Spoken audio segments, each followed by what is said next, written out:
మీ ఏం IT AI job అయితే join next it challenge. Job తెచ్చుకోండి, 5 లక్షలు తీసుకోండి. బాగా జరిగిన కేసు అంటే వన్ టౌన్లో ఒక కేసు జరిగింది సార్. ఖమ్మం వన్ టౌన్లో కేసు జరిగింది. సో హెవీ కంటెస్టెడ్ కేసు, అందరు వాళ్ళ సాక్ష్యాలు చెప్పారు, అంతా చెప్పారు. చెప్తున్నా కదా సార్, టెక్నికల్ ఇదితోనే కేసులు గెలుస్తుంది సార్. ఈ వన్ టౌన్లో గెలిచిన కేసు ఏంటంటే, ఈ వైర్ ఉంటుంది కదా, కంప్యూటర్ వైర్ ఉంటుంది కదా, ఆ వైర్తో చంపేశాడు అని చెప్పేసి ఇదవుతుంది.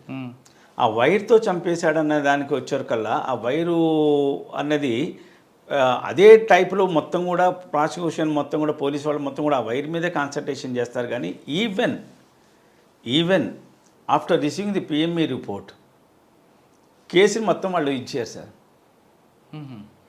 వైర్తో చంపేస్తే మొత్తం కూడా ఘాట్లు ఉంటాయి, మొత్తం కూడా ఈ బాడీ మొత్తం కూడా డీల్ అయిపోతుంది. పిఎంఈ రిపోర్ట్ వచ్చింది స్మాథరింగ్ డెత్, ఊపిరాడక చచ్చిపోయాడు. ఇది ఊపిరాడకుండా కాదు కదా సార్, అది హెవీ కంటెస్టెడ్. ఓన్లీ మెడికల్ టర్మినాలజీలోనే కేసు గెలవచ్చు సార్. దాంట్లో క్లియర్గా ఇచ్చాడు స్మాథరింగ్ డెత్ అని.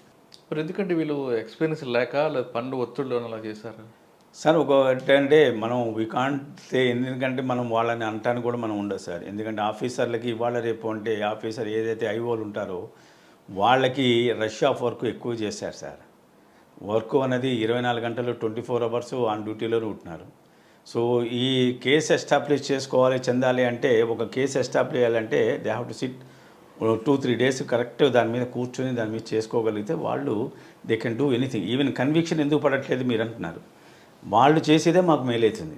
లాయర్లది ఏం లేదు సార్, లాయర్లు లేని ఆస్ట్రేలియా అయిపోయారనుకోండి, ఆస్ట్రేలియా అయిపోయాడులే అని చెప్పేసి కేసులు గెలుస్తారు. కంటెస్టెడ్కి వచ్చేవరకల్లా వాళ్ళు చేసేదే మాకు ప్లస్ పాయింట్ అయితే తప్ప మేము దాంట్లో ఏది చేసేది ఏమి ఉండదు. అంటే కేసు స్టడీని 164 స్టేట్మెంట్ ఇస్తారు సార్, 164 స్టేట్మెంట్లు ఇస్తారు. లాయర్లు ఇప్పుడు నా దగ్గర వచ్చింది అనుకోండి, ఏ కాంప్రమైజ్ చెప్పను నేను, మీరు ఏది చేసుకుంటే నాకు సంబంధం లేదు. 164 స్టేట్మెంట్ ఇచ్చినా కూడా 164 స్టేట్మెంట్ కూడా అక్కడ విట్నెస్ వచ్చేకల్లా నాకేం తెలియదు, పోలీసు వాళ్ళు చెప్పండి చెప్పానంటారు. ఇప్పుడు దాని మీద ఎక్కడ యాక్షన్ తీసుకుంటున్నారు సార్?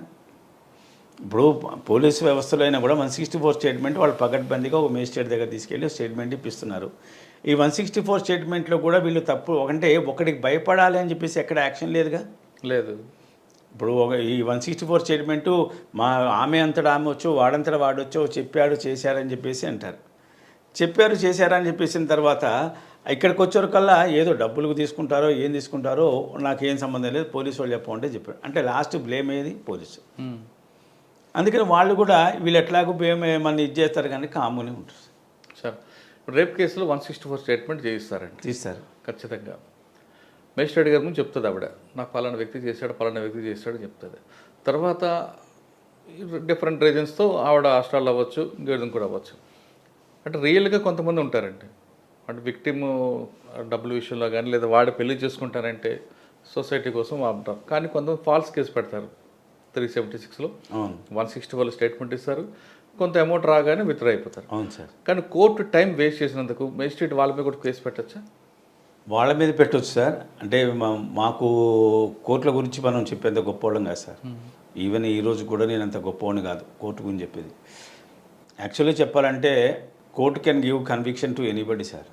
స్టేట్ హ్యూమన్ గ్రౌండ్లో కొన్ని ఉంటాయి, హ్యూమన్ గ్రౌండ్స్లో కొన్ని కాదనది. కానీ కొంతమంది ఫాల్స్ కేసు పెట్టి ఫాల్స్ కేసు పెట్టి చేసేదంటే ఇప్పుడున్న రష్ ఆఫ్ వర్క్లో కూడా ఎవరు ఇది చేసుకోలేకపోతున్నారు. అంటే కోర్టు ఏమైనా డైరెక్షన్ అవ్వదా? డైరెక్షన్ ఏమి సార్, కోర్టు టైం అంతా వేస్ట్ చేస్తుంది కదా అమ్మాయి. హైకోర్టు ఇస్తుంది మనకి.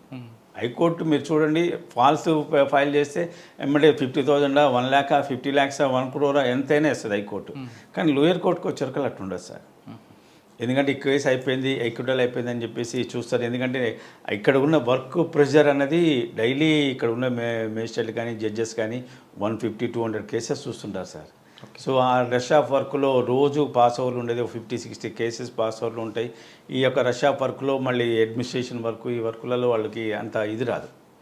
ఇప్పుడు మీకు హైకోర్టులో చూడండి, ఏ ఫాల్స్ కేసు వేసినా కూడా అది ఫాల్స్ అని చెప్పగానే ఎమ్మడే వాళ్ళకి కంపెన్సేషన్ పే చేయాలి, విత్ ఇన్ 4 weeksలో పే చేయకపోతే మళ్ళీ కన్విక్షన్ అంటారు. ఇక్కడికి వచ్చేవరకు అది రాదు. ఇక్కడికి వచ్చే చాలా కేసెస్, ఎందుకంటే యాక్చువల్లీ చెప్పాలంటే trial court is the first stone అన్నట్టు.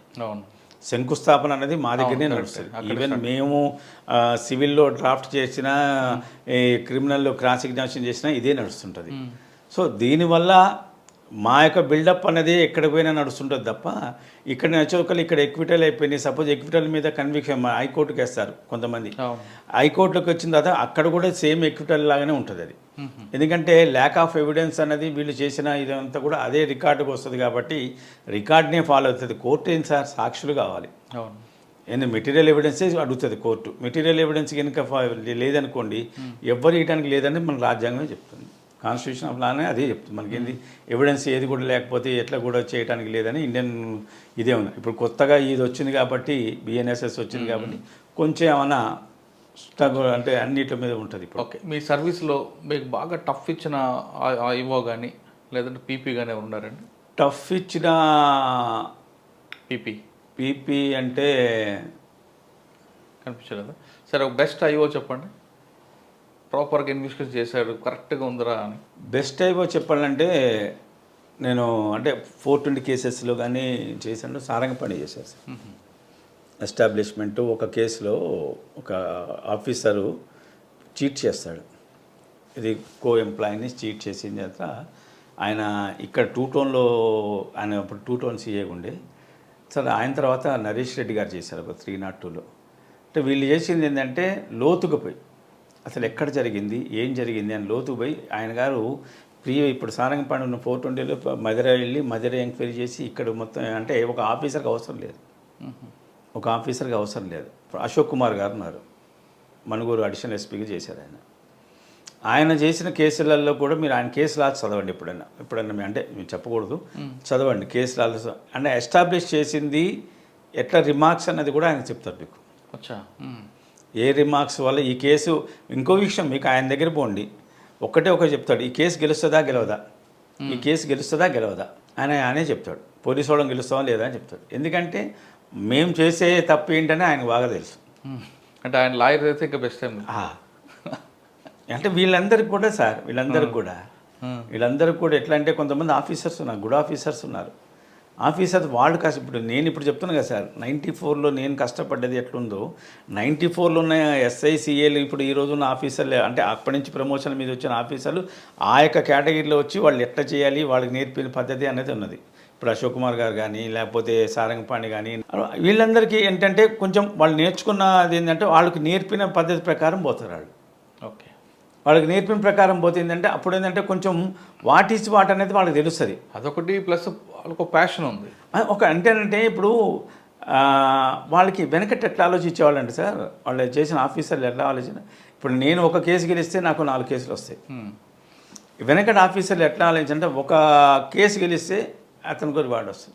దానివల్ల అతనికి ఒక సర్వీస్లో రేపు పొద్దున మంచిగా ఉంటుందండి. కానీ ఇవాళ రేపు సరే చేస్తున్నారు, పొందుతున్నారు, మంచిగా ఉంది, కానీ గెలవాలి. అది మీరన్నా ఎక్విటల్ ఎందుకు అవుతున్నది, ఎందుకు కేసెస్ లాలో ఎక్కువ దాదాపు ఇంతకుముందు ఎక్కువ కన్విక్షన్ పడే కేసెస్ ఎక్విటల్ ఎందుకు అవుతున్నాయంటే బోత్ సైడ్, పోలీస్ అని కాదు, ఎవిడెన్స్ అని కాదు, వీళ్ళందరూ యొక్క ఇదితోనే ఒక లాయర్ గెలగలుగుతున్నాడు. అంటే ప్రాసిక్యూషన్ ఎంత తప్పు చేస్తే అంత బెనిఫిట్ మీకు. ప్రాసిక్యూషన్ తప్పు చేశాను, ఐఓ తప్పు చేశారని కాదు, అక్కడ చేయటంలో ఎస్టాబ్లిష్మెంట్ ఆఫ్ కేసు సార్. అంటే తప్పు అంటే కావాలని చేసేది కాదు, లేదు, రష్ ఆఫ్ వర్క్ వాళ్ళకి వాళ్ళకి ఇప్పుడు ఒక సపోజ్ చేస్తుంటారు సార్. ఇప్పుడు చూస్తుంటారు, ఎవరో పిలుస్తున్నారు, ఆఫీసర్ వచ్చారో లేకపోతే మినిస్టర్ వచ్చారో ఎవరో వచ్చారో వర్క్లో వెళ్ళిపోతారు. కానీ ఇప్పుడు కాన్సన్ట్రేషన్గా దాని మీద కూర్చుంటే దాన్ని కంప్లీట్ చేయగలుగుతారు. రైట్ రైట్ సార్, మీరు ఐపీఎస్ చూశారు, సివిఎన్ చూశారు కదా, ఇప్పుడు బిఎన్ఎస్లో 377 లేకపోవడం వల్ల నష్టం ఉంటుందా లాభం ఉంటుందా సార్? నష్టం ఉంటుందా లాభం ఉంటుందా అంటే సార్, ఇంకా మేమైతే సార్ మన జూలై 1 నుంచి వచ్చింది సార్ అది. మేము ఎప్పటికి కూడా పాత వాళ్ళం కాబట్టి మేము ఐపీఎస్ మీదనే ఉన్నాం, ఐపీసీ మీదనే ఉన్నాం కాబట్టి వీటి మీద ఇంకా కాన్సన్ట్రేషన్ చేయలే. దీని మీద మేము ఇంకొక 6 నెలల్లో 1 సంవత్సరం పోతే కానీ ఈ బిజినెస్ మీద మేము కూడా ఒక స్టడీ దాని గురించి మీకు చెప్పలేము ఇప్పుడు. ఓకే, దానివల్ల మీరు అడిగిన దానివల్ల 377 దానివల్ల లాభమా నష్టమా అని చెప్పేసి అంటున్నారు కదా. ఇప్పుడు లాభము ఉందా నష్టం ఉందా అనేది ఒక రూలింగ్ ఏదైనా వచ్చింది అనుకోండి, సపోజ్ ఏదైనా జడ్జిమెంట్ దాని మీద వచ్చింది అనుకోండి, నాకు ఫేవర్గా వస్తే నాకు ఫేవర్ ఉంటుంది, అవతలలో ఫేవర్గా వస్తే అవతలలో ఉంటుంది. అదంటే దాని నుంచి ఇంకా మాకు మా యొక్క ఈ యొక్క ఇదిలో ఇంకా రాలే మాకు. ఇప్పుడు కొత్తగా వచ్చే పిల్లగాళ్ళు ఎవరైతే వస్తారో వాళ్ళకి దీని మీద నేర్పుతుంటారు కాబట్టి ఆ కొత్త చట్టాలు అనేది ఎందుకంటే సార్ దీంట్లో అవగాహన రాదు. ఫస్ట్ థింగ్ ఏంటంటే ఫస్ట్ ఈవెన్ జడ్జెస్ కానీ ఎవరు కానీ పాతుకుపోయి ఉన్నాం దీంట్లో. ఐపీసీలో కానీ సిఆర్పిసిలో కానీ సిపిసిలో కానీ అంతా పాతుకుపోయి ఉన్నాం. ఈ పాతుకుపోయి ఉన్న వాటిల్లోకి వచ్చేవరకల్లా మీకు ఈ కొత్తగా రావాలంటే ఇప్పుడు నేను జడ్జిమెంట్ ఒక జడ్జి ఇవ్వాలన్నా కూడా ఆమె ఐపీసీలో నుంచి ఇస్తుందా లేకపోతే సిఆర్పిసి ప్రకారం ఇస్తుందా బిఎన్ఎస్ ప్రకారం ఇస్తుందా కన్ఫ్యూజ్లో ఉన్నారు. కొంచెం అలవాటు పడాలంట. చాలా అలవాటు. ఎందుకు సార్ కోర్టు అన్నా ప్రాక్టీస్ అన్నా ఇట్స్ అ ఓషన్ సార్. ఇది నోబుల్ కదండి లా. ఇప్పుడు క్రిమినల్లోకి వస్తే 511 సెక్షన్ అయిపోతాయి కానీ 511లో ఎన్ని వస్తాయో. సివిల్ అంటే ఓషన్ అనుకోండి, 511లో ఎన్ని వస్తాయో. ఆ 511 ఇప్పుడు కొత్తగా వచ్చిన ఇది నేర్చుకోవాలి మేము, మళ్ళీ స్కూల్కి వెళ్ళాలి, మళ్ళీ మేము దీని గురించి చదవాలి, దీని గురించి మళ్ళీ చేసి ఆ ప్రాక్టీస్ మొత్తం కూడా దీని కొత్త ప్రాక్టీస్. మళ్ళీ నేను వచ్చి ఇప్పుడు మా పాప ఉంది, మా పాప లా చేస్తుంది, వాళ్ళు వచ్చి మాకు చెప్పాలి. ఇక మేమైతే దీంట్లో ఇదైపోయింది మాకు. ఇక నేను మా అంటే ఒక 10 ఇయర్స్ చేసి ఈ 10 ఇయర్స్ లోపల ఈ కొత్త సెక్షన్స్ అది వచ్చే వరకు వల్ల మీరు రిటైర్మెంట్ నేను వాలంటీర్ రిటైర్మెంట్ తీసుకోవటమే. ఇది కొత్త సెక్షన్స్ కనుక మాకు ఈ అవగాహన రాదు. కన్విక్షన్ రేట్ ఎంత ఉంటుందో తెలియదు. ఎంత పెట్టినా కూడా సార్ మీరు అన్న ఇందాక ఒక క్వశ్చన్ అడిగారు, ఎందుకు ఇట్లా ఫాల్స్ కేసు పెడుతున్నారు కదా ఎందుకు తీసుకోవట్లేదు అన్న విషయం చెప్పారు. దాంట్లో ఇలాంటిది కూడా వస్తే బాగుండేది. ఓకే, ఫాల్స్ పెట్టిన వాళ్ళకి మీద యాక్షన్ సుమోటాగా రైట్. సార్ 35 సంవత్సరాల సర్వీస్, 30 ఇయర్స్ అనుకుంటాను. 30 ఇయర్స్ సర్వీస్లో వి శ్రీనివాస్ గారి మీద వరంగల్లో ఒక కేసు విషయంలో మీ పేరు రావడం మీకు ఇబ్బందిగా ఉందా సార్? ఒకటి ఏంటంటే సార్ యాక్చువల్గా చెప్పాలంటే పోలీసులు గ్రూప్ 1 ఆఫీసర్లు పోస్టింగ్ యాక్చువల్గా చెప్పాలంటే సార్ దాని గురించి కూడా చెప్తాను నేను. మనం ఒక అతను వచ్చాడు నా దగ్గరికి, తీసుకొచ్చింది కూడా మా బ్రదర్ తీసుకొచ్చాడు.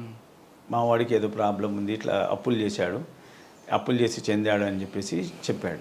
నేను హైదరాబాదు పోయినప్పుడు చెప్తే సరే అని చెప్పేసి అప్పులు చేసావు అంటే నేను బతకలేను చచ్చిపోతాను ఇది అని చెప్తే సరే ఎంతమందికి అప్పులు చేసావు ఏం చేసావు అంటే పలానా ఎంతమందికి అప్పులు చేశానని చెప్పాడు. సరే అక్కడనే లిస్ట్ ఒకటి మనకు ఆఫీసర్ ఉంటే ఆ పిల్లగాడికి ఇచ్చేసి ఐపీ కొట్టి పంపించేసేయండి అని చెప్పాను.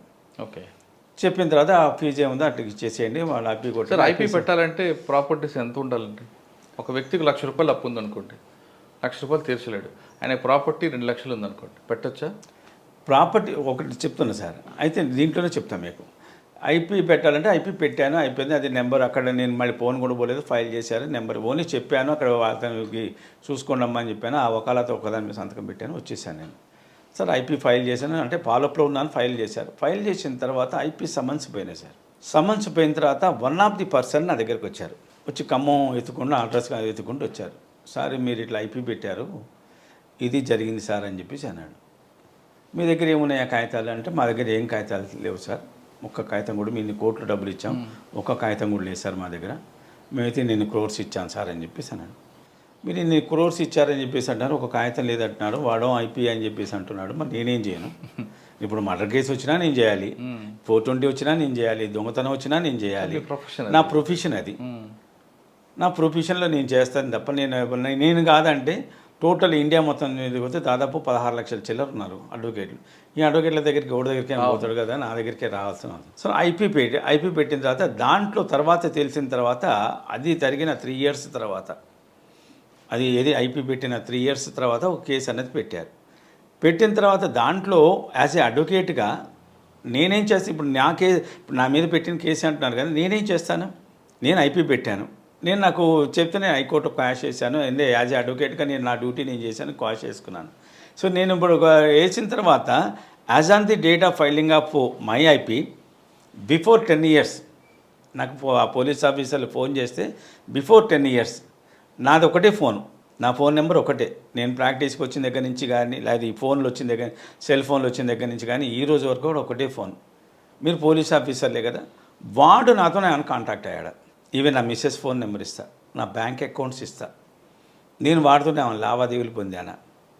అంటే జస్ట్ ఒక ఐపీ వేసినందుకు ఒక అడ్వకేట్ బదనాం చేయటమే. అంటే పోలీస్ ఆఫీసర్ ఒక అడ్వకేట్ మీద యాక్షన్ తీసుకునే ముందు 1-2 సార్లు ఆలోచించాలి సార్. అంటే నిప్పు లేకుండా పొగొచ్చింది అనుకోవచ్చా? ఇప్పుడు దీంట్లో ఒక విషయం చెప్తున్నా సార్, నిప్పు లేకుండా పోవచ్చిందంటే దీంట్లో యాక్చువల్గా నేను కనుక ఒక సపోజ్ నేను కనుక ఫ్రాడ్ చేశాను అంటే నాకు కూడా దాంట్లో సగం బాగుంటుంది. అవును, ఏది వాడు తిన్న డబ్బుల్లోనో ఎవరి దగ్గర తిన్నాడో బాగుంటుంది. కానీ వాడికి నాకు రిలేషనే లేనప్పుడు నాతో వాడితో ఏం బాగుంటుంది? మోరవర్ దీంట్లో చేసిన పోలీసు వాళ్ళు చేసిన దాంట్లో కూడా ఇందాక ల్యాక్ ఆఫ్ ఎవిడెన్స్ పోలీసు వాళ్ళు చేసే వ్యవహారం అంటుంటే చూడండి, ఎక్కడ కంప్లైంట్లు ఎక్కడ కూడా నా గురించి రాదు. కంప్లైంట్లు ఎక్కడ అసలు నేను ఎవరో తెలియదు, ఎవరి కంప్లైంట్ కూడా రాదు. దీంట్లో కూడా ఇచ్చిన డబ్బులు ఎవరు ఇచ్చిన మొత్తం కూడా పోలీస్ ఆఫీసర్లే ఇచ్చారు. మన కోట్లు ఇచ్చారంటే ఎక్కడి నుంచి సంపాదించారో తెలియదు. ఈ కోట్ల ఆస్తులు ఎక్కడి నుంచి వచ్చినాయో తెలియదు. ఒక ఏవన్ను పట్టుకొని వచ్చి వాడు ఎవరో తెలియదు, మనకి వాడు మొహం తెలియదు, ముక్కు మొహం తెలియదు, వాడితో నా పేరు చెప్పిస్తారు.